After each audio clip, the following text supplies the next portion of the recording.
Hello guys, स्वागत है आपका स्टार ब्रिलियंट क्लासेस चैनल पे। हमारे चैनल पे चल रहा है कक्षा 10 का भौतिक विज्ञान है, तीसरा चैप्टर मानव नेत्र तथा रंग बिरंगा संसार। इसमें हम आपको पहला और दूसरा चैप्टर करा चुके हैं, प्रकाश का अपवर्तन और प्रकाश का परावर्तन। आज हम आपको इस वीडियो में कराएंगे तीसरा चैप्टर मानव नेत्र।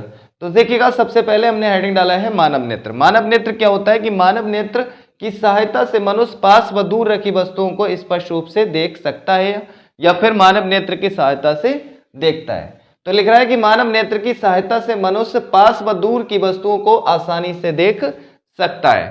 फिर मानव नेत्र की संरचना है, तो मानव नेत्र की संरचना में हमने क्या बना, मानव नेत्र बनाया है, यानी आंख बनाई है। और इसमें देखिएगा, सबसे बाहर की जो परत होती है इसे कहा जाता है दृढ़ पटल, दूसरी परत होती है इसे बोला जाता है रक्तक पटल, तीसरी परत होती है ये होती है दृश्य पटल या रेटिना। सबसे ऊपर की परत होती है ये होती है दृढ़ पटल, सेकंड परत होती है इसकी रक्तक पटल और तीसरी परत होती है दृश्य पटल या रेटिना। रेटिना पर एक बिंदु होता है, ऊपर की ओर जो बिंदु होता है उसे पीत बिंदु कहते हैं। एक नीचे की ओर बिंदु होता है, इसे कहा जाता है अंध बिंदु। और ये जो होती हैं ये होती हैं प्रकाश तंत्रिका। ये बीच में जो भरा हुआ है ये क्या होता है, काचाम द्रव। और ये दोनों होती हैं सिलेरी मांसपेशियां।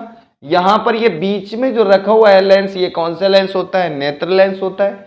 यहां पर ये दिख रहा है पुतली होती है, जो बीच में बिंदी दिख रही है यहां पर, ये पुतली होती है। फिर ये आंख का आगे का भाग जो उभरा हुआ होता है, उस उभरे हुए भाग को ही क्या कहा जाता है, कार्निया कहा जाता है। और ये बीच में जो बिंदी दिख रही है ये भी एक प्रकार का जलीय द्रव होता है। और ये आंख के नेत्र के आगे एक पतला सा ये जो दिख रहा है ये क्या होता है, पर्दा होता है, जिसे आइरस कहते हैं। अब देखिएगा, हमने लिखवाया कि इसके निम्नलिखित भाग होते हैं। पहला होता है दृढ़ पटल। अब दृढ़ पटल क्या होता है कि ये एक अपारदर्शी एवं कठोर परत होती है जो मानव नेत्र के भीतरी भागों की सुरक्षा करती है। यानी दृढ़ पटल एक प्रकार की अपारदर्शी एवं कठोर परत होती है जो मानव नेत्र के भीतरी भागों की सुरक्षा करती है। रक्तक पटल क्या होती है, यह एक काले रंग की झिल्ली होती है। देखिएगा, लिखा गया है यहां पर, यह काले रंग की झिल्ली होती है जिसे रक्तक पटल कहते हैं। ये मानव नेत्र के भीतरी भागों को बाहरी आघातों से बचाती है। ये काले कलर की झिल्ली होती है जो भीतरी भागों को बाहरी आघातों से बचाती है। फिर लिखा है दृश्य पटल या रेटिना। यह एक प्रकार का पर्दा होता है जिस पर किसी वस्तु का प्रतिबिंब बनता है। यानी कि यह एक प्रकार का पर्दा होता है जिस पर किसी वस्तु का प्रतिबिंब बनता है। एक नंबर में क्वेश्चन यहां से आ जाता है रेटिना पर। तो कैसे, किस प्रकार से प्रश्न आएगा कि किसी वस्तु का प्रतिबिंब निम्न में से बनता है, किस पर बनता है, रेटिना पर बनता है। ऑप्शन में आपको मिल जाएगा। चौथा क्वेश्चन, चौथी हेडिंग है प्रकाश तंत्रिका। प्रकाश तंत्रिका का काम होता है कि रेटिना पर जो वस्तु का प्रतिबिंब बनता है उसका संदेश क्या करती हैं, दिमाग तक पहुंचाते हैं। इसके पास कुछ ऐसी मांसपेशियां होती हैं जो रेटिना पर बनने वाले प्रतिबिंब का संदेश दिमाग तक पहुंचा देती हैं। देखिएगा, लिखा है कि इसमें कुछ ऐसी मांसपेशियां होती हैं जो रेटिना पर बनने वाले प्रतिबिंब का संदेश दिमाग तक पहुंचाते हैं। इसके बाद में देखिएगा, पांचवी हेडिंग है पीत बिंदु तथा अंध बिंदु। पीत बिंदु और अंध बिंदु क्या होते हैं कि ये दो विशेष प्रकार के बिंदु होते हैं जो रेटिना पर स्थित होते हैं, जिन्हें पीत बिंदु और अंध बिंदु कहते हैं। जब किसी वस्तु का प्रतिबिंब अंध बिंदु पर बनता है तो वस्तु दिखाई नहीं देती है, और जब किसी वस्तु का प्रतिबिंब पीत बिंदु पर बनता है तो वस्तु हमें दिखाई देती है। देखिएगा, यही लिखवाया गया यहाँ पर कि ये दो विशेष प्रकार के बिंदु होते हैं जो रेटिना पर स्थित होते हैं, जिन्हें अंध बिंदु तथा पीत बिंदु कहते हैं। फिर लिख रहा है कि जब वस्तु का प्रतिबिंब अंध बिंदु पर बनता है तो वस्तु हमें दिखाई नहीं देती है, और जब वस्तु का प्रतिबिंब पीत बिंदु पर बनता है तो वह वस्तु हमें दिखाई देती है। इससे आगे का पार्ट हम आपको लिखवा देते हैं। हेडिंग में क्या लिखा है, कार्निया। मानव नेत्र का आगे का भाग थोड़ा सा उभरा हुआ होता है जिसे कार्निया कहते हैं। मानव नेत्र का आगे का भाग थोड़ा सा उभरा हुआ होता है जिसे हम क्या कहते हैं, कार्निया कहते हैं। तो देखिएगा, यहाँ पर मानव नेत्र का ये जो भाग है थोड़ा सा उभरा हुआ है, और इसी उभरे हुए भाग को हमने यहाँ पे लिखवाया गया है कार्निया। यानी मानव नेत्र का आगे का भाग थोड़ा सा उभरा हुआ होता है, उस उभरे हुए भाग को ही क्या कहा जाता है, कार्निया कहा जाता है। फिर लिखा है नेत्र लेंस। नेत्र लेंस लिखा है कि यह एक जेली जैसे पदार्थ का बना एक लेंस होता है जो उत्तल लेंस की तरह कार्य करता है। यह एक जेली जैसे पदार्थ का बना एक लेंस होता है जो उत्तल लेंस की तरह कार्य करता है। तो देखिएगा यहाँ पर उत्तल लेंस की तरह हमने एक लेंस बनाया है यहाँ पर, जिसे नेत्र लेंस बोला गया है। नेत्र लेंस किसका बना होता है? एक जेली जैसे पदार्थ का बना होता है और ये उत्तल लेंस होता है। तो जब उत्तल लेंस होता है तो मानव नेत्र का जो उत्तल लेंस होता है वो कौन से प्रकार का होता है? अभिसारी या अपसारी? अभिसारी लेंस होता है। और अभिसारी लेंस क्या करता है कि एक ऐसा लेंस जो अपने ऊपर आपतित होने वाली समांतर किरणों को अपवर्तन के बाद एक बिंदु पर सिकोड़ देता है, उसे अभिसारी लेंस कहते हैं। तो मानव नेत्र जो होता है, यानी मानव नेत्र लेंस या मानव नेत्र में जो लेंस होता है वो कौन सा लेंस होता है? एक अभिसारी लेंस होता है। अब इसके बाद में लिख रहा है कि सिलेरी मांसपेशियों में लिखवाया गया है कि ये मांसपेशियां नेत्र लेंस को जोर से जकड़े रहती हैं और जब किसी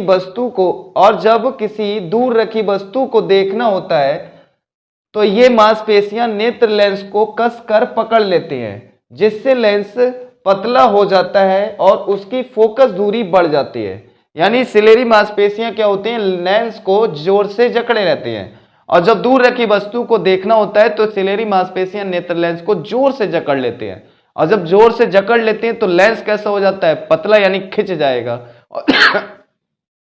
और जब खिंचेगा तो लेंस कैसा हो जाएगा? पतला। और जैसे ही लेंस पतला हो जाता है उसकी फोकस दूरी बढ़ जाती है और जब फोकस दूरी बढ़ जाती है तो यहां पर लिखवाया गया कि फोकस दूरी बढ़ जाती है और दूर रखी वस्तु स्पष्ट रूप से दिखाई देने लगती है। यानी दूर रखी वस्तु स्पष्ट रूप से तब दिखाई देती है जब नेत्र लेंस पतला हो जाता है। पतला होने पर फोकस दूरी बढ़ जाती है तो दूर रखी वस्तु स्पष्ट रूप से दिखाई देने लगती है। फिर अगले पैराग्राफ में लिखवाया गया कि जब किसी